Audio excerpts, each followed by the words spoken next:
quel que soit côté où y est, restez branchés sur Tranglé Boys Info TV News. Nous-mêmes, nous pas fait nouvelles, nous bas nouvelles nationales et internationales sans fausse côté. Amis téléspectateurs, bonsoir, bonjour, merci infiniment de votre fidélité, merci infiniment de votre fidélité, très content de vous retrouver fidèles au poste. Tout d'abord, le journal. La nomination officielle des membres du conseil présidentiel n'arrive pas à se matérialiser plusieurs jours après leur désignation.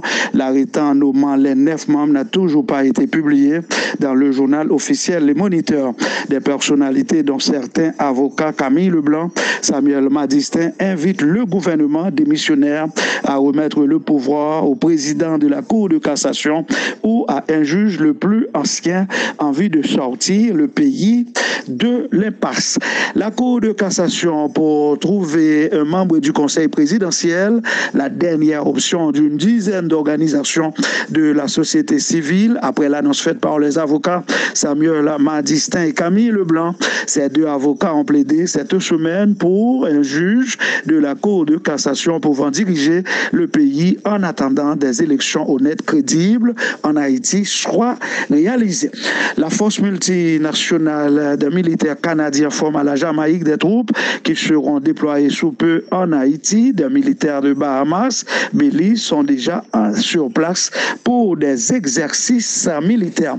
Des partis politiques dont Fusion Unité Kid soutiennent l'option d'un juge de la Cour de cassation pouvant mener à bon port la direction du pays.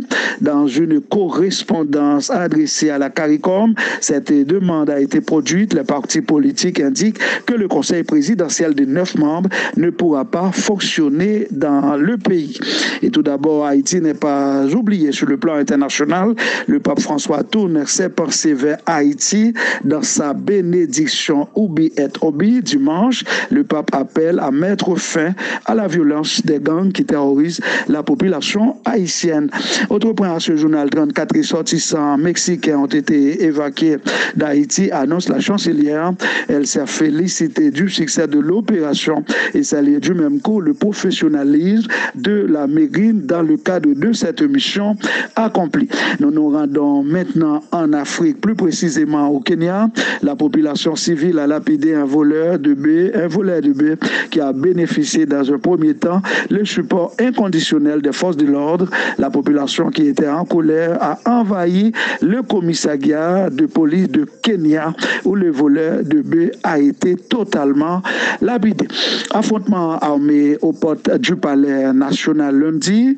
Pas de bilan. Les policiers affectés au palais national sont dans la tourmente des gangs basés au centre-ville de la capitale de Port-au-Prince.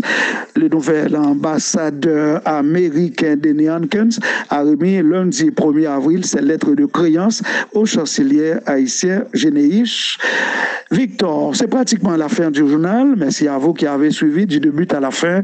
Merci également à toute l'équipe de la rédaction qui m'a aidé grandement à la préparation du journal. Au revoir.